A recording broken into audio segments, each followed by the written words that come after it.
Hello friends, parliament reporter series के लिए ये 140 शब्द प्रति मिनट की गति से डिक्टेशन होगी, जिसमें हिंदुस्तान और दैनिक जागरण एडिटोरियल है। तो अगर आप हमारे चैनल पर नए हैं तो चैनल को सब्सक्राइब जरूर कर लें और बेल आइकन को दबाना बिल्कुल भी ना भूलें। Ready, start. अपनी अनुपम सहजता से अभिनय का वैभव गढ़ने वाले अभिनेता इरफान की विदाई न केवल मनोरंजन उद्योग बल्कि भारतीय समाज के लिए भी एक अपूरणीय क्षति है। अभी गत शनिवार को ही जयपुर में उनकी मां सईदा बेगम का निधन हुआ था और बुधवार को इरफान भी हमारे बीच से चले गए। उनके जाने से फिल्मों की दुनिया में स्वाभाविक ही जो शोक की लहरें उठी हैं वे कुछ दिनों तक उनके मुरीदों को खूब भिगोएंगी। बहुत याद आएंगे इरफान और टीवी धारावाहिक श्रीकांत व भारत एक खोज से शुरू हुआ उनका पेशेवर कला जीवन। इरफान अभिनय के प्रति जुनून वाले अभिनेता थे, इसलिए उनके शुरुआती काम को देखकर ही लग गया था कि वह कला दुनिया में दूर और ऊंचाई तक जाएंगे। प्रतिकूल पारिवारिक पृष्ठभूमि के बावजूद जयपुर से एक हठ के साथ निकले और नेशनल स्कूल ऑफ ड्रामा से प्रशिक्षित इरफान ने मनोरंजन की दुनिया में इतना लंबा सफ़र तय किया कि वह हमेशा एक मिसाल रहेंगे। अव्वल तो यह दूरदर्शन या छोटे पर्दे के लिए भी हमेशा गर्व की बात रहेगी कि उसने अपने शुरुआती दौर में एक ऐसे कलाकार को मौका दिया जो आगे चलकर न केवल भारतीय सिनेमा बल्कि वैश्विक सिनेमा का एक चमकदार चेहरा बना। भारतीय सिनेमा की दुनिया में इरफान जैसे उर्वर अभिनेता को परखने और उनसे सीखने की ज़रूरत हमेशा रहेगी। बेशक इरफान की सबसे बड़ी पूंजी उनकी आंखें रहेंगी, कुछ उभरी हुई बड़ी बड़ी आतुर आंखें जो उनकी भाव प्रबलता को आसानी से सरेआम कर देती थीं। उन्होंने फिर एक बार सिद्ध किया कि कद काठी कुछ खास मायने नहीं रखती, चॉकलेटी और पहलवान होना भी जरूरी नहीं है। जो भी है आपके अंदर है वही सात्विक अभिनय के रूप में बाहर आना चाहिए। भारत में ऐसे आला दर्जे के मेथड एक्टर बहुत कम हैं जो यह आभास नहीं होने देते कि वे अभिनय कर रहे हैं। खासकर 2001 में बनी द वॉरियर से लेकर अंग्रेजी मीडियम तक इरफान के अभिनय का शानदार सफ़र हमेशा काबिले गौर रहेगा। न जाने कितनी भूमिकाओं को उन्होंने पर्दे पर जीवंत कर दिया। इनमें पान सिंह तोमर एक ऐसी फिल्म है जो हमेशा कालजयी फिल्मों में गिनी जाएंगी। यह बेहिचक स्वीकार करना चाहिए कि एक अभिनेता के रूप में उनकी सहजता हिंदी सिनेमा के अलग अलग खेमों या पहलुओं के बीच के अंतर को मिटा देती थी। हिंसा का प्रदर्शन हो या प्रेम का, अमीरी का प्रदर्शन हो या गरीबी का, क्रोध में उतरना हो या हास्य में, इरफान हर जगह मिसाल कायम करके ही लौटते थे। पुरस्कारों की बात करें तो ऐसा दौर आ चुका था जब वह किसी भी तरह के सिनेमा में नज़रअंदाज नहीं किए जा सकते थे। Maqbool, Haider, Piku, Hindi Medium, the Lunch Box, Talvar, Life of Pi, Rog, Haasil आदि 50 से ज़्यादा यादगार फिल्में वह दे गए हैं। अभिनय के लिए 4 से ज़्यादा फिल्म फेयर अवार्ड और एक राष्ट्रीय पुरस्कार वह जीत चुके थे। यह उनके जाने की उम्र नहीं थी। भारत ने एक सच्चा नागरिक खोया है। सांप्रदायिक नफरत के विरुद्ध हमेशा बुलंद रहने वाली उनकी यादगार भोली आवाज़ गूंजती रहनी चाहिए। भारतीय सिनेमा ने अपना सबसे हरफन मौला आम आदमी खो दिया है। केंद्रीय गृह मंत्रालय ने राज्यों को विभिन्न शहरों में रुके थमे कामगारों के साथ पर्यटकों और छात्रों को कुछ शर्तों के साथ उनके घर गांव ले जाने की अनुमति देकर लाखों लोगों को एक बड़ी राहत दी है।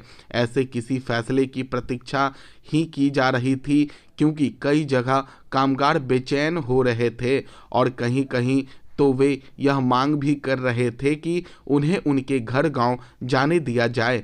इनमें से कुछ तो लॉकडाउन के चलते कोई काम न होने के कारण अपने घर लौटना चाह रहे थे और कुछ फसल कटाई का काम करने के लिए एक बड़ी संख्या में ऐसे भी कामगार थे जो भावनात्मक संबल के लिए अपने घर गांव जाना चाह रहे थे।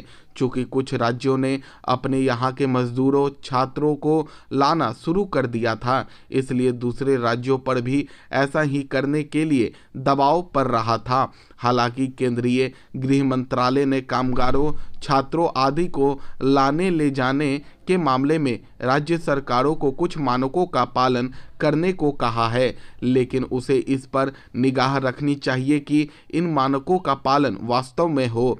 न केवल यह सुनिश्चित किया जाना चाहिए कि कामगारों छात्रों के रजिस्ट्रेशन के साथ उनका स्वास्थ्य परीक्षण उचित तरीके से हो, बल्कि यह भी कि वे क्वारंटाइन अवधि का पालन सही तरह से करें। इसमें थोड़ी सी भी असावधानी ग्रामीण इलाकों में कोरोना संक्रमण के प्रसार का कारण बन सकती है। ध्यान रहे कि अभी तक ग्रामीण इलाके संक्रमण से बचे हुए हैं। हालांकि अपने घर गांव लौटे लोगों की निगरानी आरोग्य सेतु ऐप के जरिए आसानी से हो सकती है, लेकिन कुछ लोग ऐसे भी हो सकते हैं जो इस ऐप से लैस ना हो। यदि राज्य सरकारें बेहतर तालमेल कर सके तो एक राज्य से कामगारों को ले जाने वाली बसें लौटते हुए दूसरे राज्य के कामगारों को अपने यहाँ या फिर बीच के किसी राज्य ला सकती है। जो भी हो, केंद्र और राज्य सरकारों को इसकी भी चिंता करनी होगी कि अपने अपने ठिकानों पर लौटने वालों के सामने रोजी रोटी का संकट ना खड़ा होने पाए। इसी तरह उन्हें यह भी देखना होगा कि कारोबारी गतिविधियों को आगे बढ़ाने की तैयारी में कामगारों की कमी बाधक ना बनने पाए। यह एक तरह का विरोधाभास ही है कि एक ओर कारोबारी गतिविधियां शुरू करने की तैयारी हो रही है और दूसरी ओर कामगारों को उनके घर गांव पहुंचाने की। सरकारों को इसका आभास होना चाहिए कि जल्द ही इन कामगारों को वापस उनके कार्यस्थलों में पहुंचाने की आवश्यकता पड़ सकती है। इस आवश्यकता पूर्ति की भी कोई रूपरेखा बना ली जाए तो बेहतर है। दिल्ली से लगती हरियाणा की सीमाओं को सील कर दिए जाने से राजधानी में कामकाज में आ रही परेशानी चिंताजनक है। सबसे बड़ी समस्या इस बात की है कि इससे कोरोना संक्रमण को फैलने से रोकने के प्रयासों में भी बाधा आ रही है, जिसे कतई स्वीकार नहीं किया जा सकता। सीमाएं सील कर दिए जाने के कारण हरियाणा की सीमा में रह रहे दिल्ली में कार्यरत कर्मचारियों को प्रतिदिन काम खत्म करने के बाद अपने घर लौटने पर रोक लगा दी गई है। इससे दिल्ली में उनके रहने का संकट भी उत्पन्न हो गया है। हरियाणा सरकार का कहना है कि उसके शहरों में कोरोना के जो मामले सामने आ रहे हैं उनका स्रोत दिल्ली में फैला संक्रमण है, इसलिए उसने सीमाएं सील की हैं। यदि हरियाणा का दावा सही मान भी लिया जाए तो भी सिर्फ अपने राज्य की चिंता करने को कतई उचित नहीं ठहराया जा सकता। हरियाणा को अपने राज्य के लोगों की सुरक्षा करने का हक है, लेकिन इसके लिए उसे पड़ोसी राज्य के लिए परेशानी का सबब नहीं बनना चाहिए। वास्तव में होना तो यह चाहिए कि हरियाणा अपनी सीमा पर सख्ती बरते, लेकिन दिल्ली में कार्यरत विशेष तौर पर कोरोना के उपचार व नियंत्रण से जुड़े लोगों को घर लौटने की अनुमति दे और आवश्यक सेवाओं को सुचारू रूप से चलने दें। इनके अतिरिक्त किसी अन्य को दिल्ली से हरियाणा में प्रवेश करने की अनुमति नहीं देनी चाहिए। इस मुद्दे पर दोनों प्रदेश सरकारों के बीच बातचीत का भी कोई हल नहीं निकलना निराशाजनक है।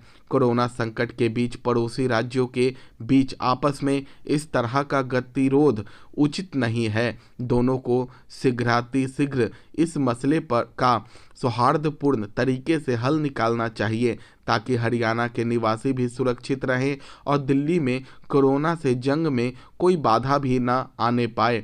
यदि फिर भी हल नहीं निकलता है तो केंद्र सरकार को हस्तक्षेप कर गतिरोध दूर करने में मदद करनी चाहिए। स्टॉप। दोस्तों आप इसे लिखें, ये हिंदुस्तान ऑडिटोरियल की डिक्टेशन है और दैनिक जागरण की, दोनों को मिक्स है।